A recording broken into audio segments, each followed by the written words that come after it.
আমি তাদেরকে মন থেকে মাফ করে দিলাম। এমন কষ্ট দেওয়ার পরেও উম্মতের জন্য রাসূল বদদুয়া করেন।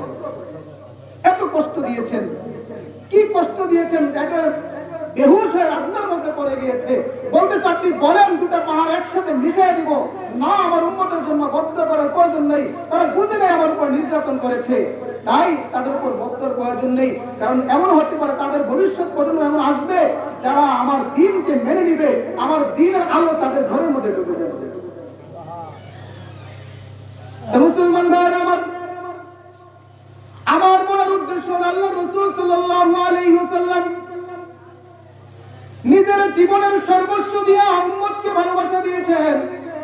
উম্মত কিভাবে মুক্তি পাইতে পারে, উম্মত কিভাবে জান্নাতে যাইতে পারে, সেই ফিকির সর্বক্ষণিক রাসূল সাল্লাল্লাহু আলাইহি ওয়াসাল্লাম করেছেন। আপনারা বিভিন্ন সময় বিভিন্ন আলেমদের মুখ থেকে একটা লম্বা হাদিস শুনতে পাবেন। বুখারী শরীফের হাদিস, আল্লাহর রাসূল সাল্লাল্লাহু আলাইহি ওয়াসাল্লাম কাল হাসরের ময়দানের অবস্থা বর্ণনা করেছে। যখন আউয়ালিন আখিরিন সমস্ত মানুষ একসাথে হবে, সমস্ত মানুষ একসাথে হয়, যেদিন জমিনটা তামার হয়ে যাবে, সূর্যটা আধা হাত মাথার উপরে চলে আসবে, মানুষ কঠিন পরিস্থিতির মধ্যে থাকবে। ওই অবস্থায় মানুষ মুক্তির জন্য, বিচারের ব্যবস্থা কায়েম করার জন্য বিভিন্ন নবীদের দুয়ারে দুয়ারে দুয়ারে দুয়ারে দৌড়াবে। যেই নবীর কাছে যাবে ওই নবী বলবে নাফসি নাফসি, আমি আমার নিজেকে চিনি, আজকে আমি আর কাউকে চিনি না। সারা উম্মত সবগুলো মিলে মুসা আলাইহিস সালাতু ওয়াসসালামের কাছে যাবে। মুসা আলাইহিস সালাতু ওয়াসসালাম বলবে আজকে দিন নাফসি, আমি মুসা, আমি আমার নিজেকে চিনি আর কাউকে চিনি না, আমি মুসা আমার নিজেকে চিনি আর কাউকে চিনি না। নূহ আলাইহিস সালাতু ওয়াসসালামের কাছে যাবে। নূহ আলাইহিস সালাম বলবে আমি আমার নিজেকে চিনি আর কাউকে চিনি না। আদম আলাইহিস সালাতু ওয়াসসালামের কাছে যাবে। আদম আলাইহিস সালাতু ওয়াসসালাম বলবে আমি আমার নিজেকে চিনি আর কাউকে চিনি না। ঈসা আলাইহিস সালাতু ওয়াসসালামের কাছে যখন যাবে, ঈসা আলাইহিস সালাতু ওয়াসসালাম সমস্ত উম্মতদেরকে নিয়ে, সমস্ত মানুষদেরকে নিয়ে সরকারে দু জাহান মুহাম্মদ মুস্তাফা সাল্লাল্লাহু আলাইহি ওয়াসাল্লামের দরবারে যাবে। রাসূল সাল্লাল্লাহু আলাইহি ওয়াসাল্লামের দরবারে গিয়ে দেখবেন রাসূল সাল্লাল্লাহু আলাইহি ওয়াসাল্লাম মাকামে মাহমুদের মধ্যে সিজদায় পড়ে আছে, সিজদায় পড়ে আছে। আল্লাহ পাক রব্বুল আলামিন জিবরাইল আমিনকে পাঠাবেন। জিবরাইল আমিনকে পাঠিয়ে বলবেন, ও আল্লাহর রাসূল আপনি মাথা উঠান, আপনি মাথা উঠান। রাসূল সাল্লাল্লাহু আলাইহি ওয়াসাল্লাম মাথা উঠাবে না। রাসূল সাল্লাল্লাহু আলাইহি ওয়াসাল্লাম কি করবেন না, মাথা উঠাবে না। ইরফা রাসাক বলবে আপনি মাথা উঠান। রাসূল সাল্লাল্লাহু আলাইহি ওয়াসাল্লাম মাথা উঠাবে না। এরপর জিবরাইল আমিন বলবে সালতু আতা, আপনি যা চাবেন তা দেওয়া হবে। ওয়াসফা তুশাফা, আপনি যদি সুপারিশ করেন আপনার সুপারিশকে কবুল করা হবে। আল্লাহ রাসূল সাল্লাল্লাহু আলাইহি ওয়াসাল্লাম সিজদা থেকে মাথা উঠে বলবে উম্মতি ইয়া রাব্বি উম্মতি। পুরা হাসরের ময়দানে প্রত্যেকটা মানুষ বলবে আমি আমার নিজেকে চিনি আর কাউকে চিনি না, আর কাউকে চিনি না। শুধু পুরা হাসরের ময়দানে একটা আওয়াজ আসবে, একজন মানুষের পক্ষ থেকে আওয়াজ আসবে উম্মতি ইয়া রাব্বি উম্মতি। ও আল্লাহ আমার উম্মত, আমার উম্মত, আমার উম্মত। ও আল্লাহ আমার উম্মত। শুধু একটা মানুষের আওয়াজ আসবে যে আমার উম্মতের কি অবস্থা। আল্লাহ পাক রব্বুল আলামিন বলেন ইয়াউমা ইয়াফিরুল মারউ মিন আখিহি ওয়া উম্মিহি ওয়া আবিহি ওয়া সাহিবাতিহি ওয়া বানিহি। আল্লাহ পাক রব্বুল আলামিন বলবেন কাল হাসরের ময়দানটা এত কঠিন হবে, এত কঠিন হবে যে হাসরের ময়দানে ভাই তার ভাইকে চিনবে না, বাবা তার সন্তানকে চিনবে না। যে বাবা তার সন্তানের জন্য পুরা দুনিয়াকে একসাথে করে ফেলতে প্রস্তুত, দিনকে দিন মনে করে না, রাত্রকে রাত্র মনে করে না, সন্তানের মুখের মধ্যে হাসি ফোটানোর জন্য, সন্তানের একটা ভালো পোশাকের জন্য যেই বাবা দিনকে দিন মনে করে না, রাত্রকে রাত্র মনে করে না, মানুষের গালিকেও বাবা কখনো কিছু মনে করে না, রিক্সা চালাইয়া হইল সন্তানের মুখের মধ্যে আহার উঠে দিতে চায়, ওই বাবা কাল হাসরের ময়দানে বলবেন আমি আমার সন্তানকে চিনি না। মা তার সন্তানকে বলবে আমি আমার সন্তানকে চিনি না।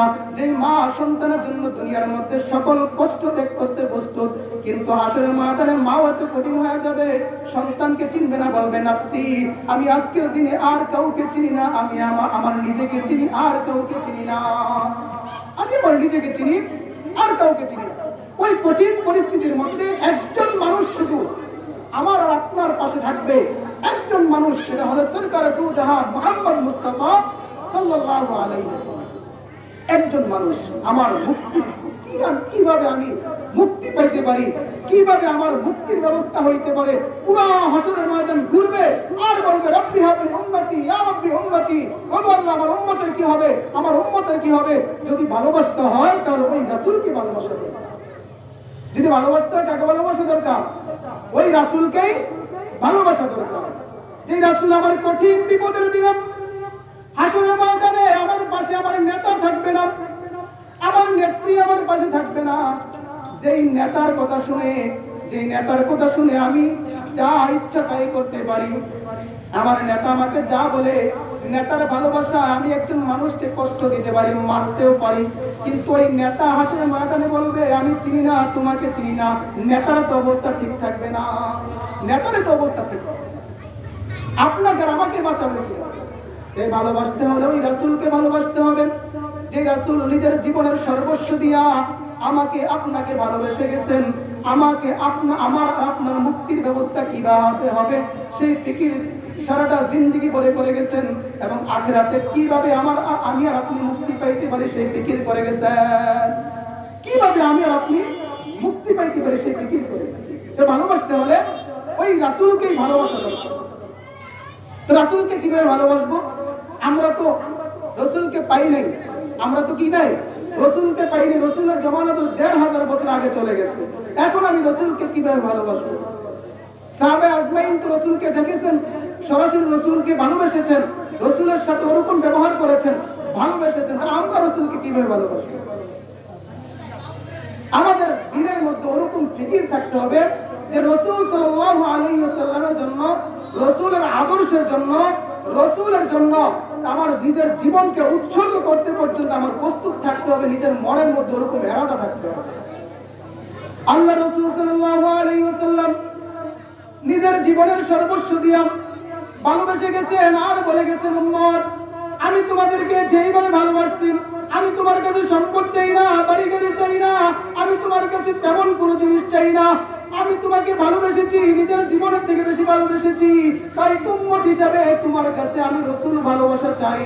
লা ইউমিনু আহাদুকুম হাত্তা আকুনা আহাব্বা ইলাইহি মিন ওয়ালিদিহি ওয়া ওয়ালাদিহি ওয়ান নাসি আজমাইন।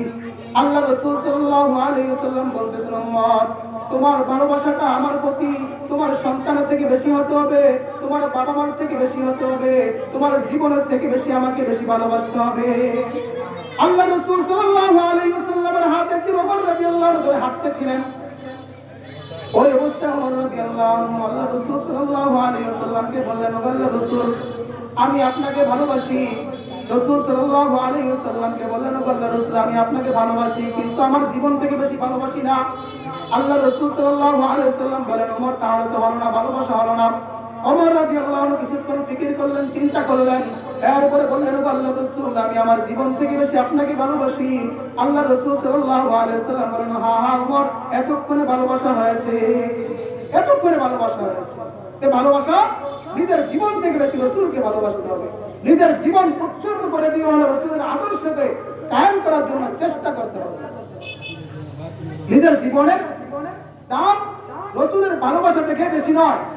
নিজের জীবনকে রাসূলের ইজ্জত রক্ষার জন্য, রাসূলের আদর্শ রক্ষার জন্য, নিজের রাসূলের ইজ্জতকে রক্ষার জন্য নিজের জীবন পর্যন্ত কুরবান দিতে প্রস্তুত থাকতে হবে। সাহাবা আজমাইন রাসূলকে কেমন ভালোবাসছেন?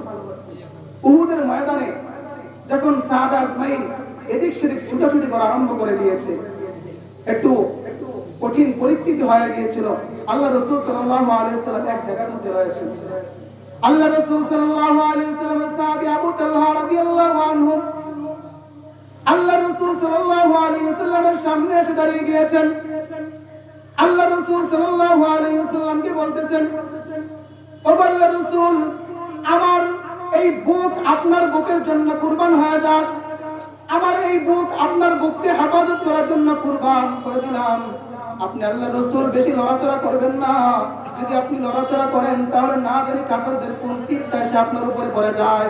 আপনার উপর যদি তীর পড়ে যায় তাহলে আমি আবু তালহা সহ্য করতে পারবো না। তো বলল রাসূল আপনি লড়াচড়া করবেন না, আপনার জন্য আমি আবু তালহার বুকটাকে পেতে দিলাম যেন আপনাকে হেফাজত আমি করতে পারি। কেমন ভালোবেসেছেন, নিজের বুক রাসূলের বুকের জন্য কুরবান করে দিয়েছেন।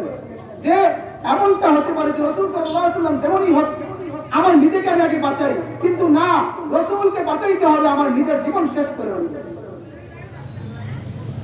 সম্মানিত মুসলমান ভাইয়েরা আমার বলার উদ্দেশ্য হলো জীবনের মধ্যে ভালোবাসতে হইলে ওই মানুষটাকে ভালোবাসা দরকার যেই মানুষটা নিজের জীবনের সর্বস্ব দিয়ে আমাকে ভালোবেসে গেছেন।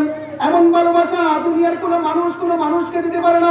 মা তার সন্তানকে দিতে পারে না, সন্তান তার মাকে দিতে পারে না, বাবা তার সন্তানকে দিতে পারে না, সন্তান তার বাবাকে এমন ভালোবাসা দিতে পারে না যেমন ভালোবাসা আমার রাসূল আপনাকে আমাকে দিয়ে গিয়েছেন।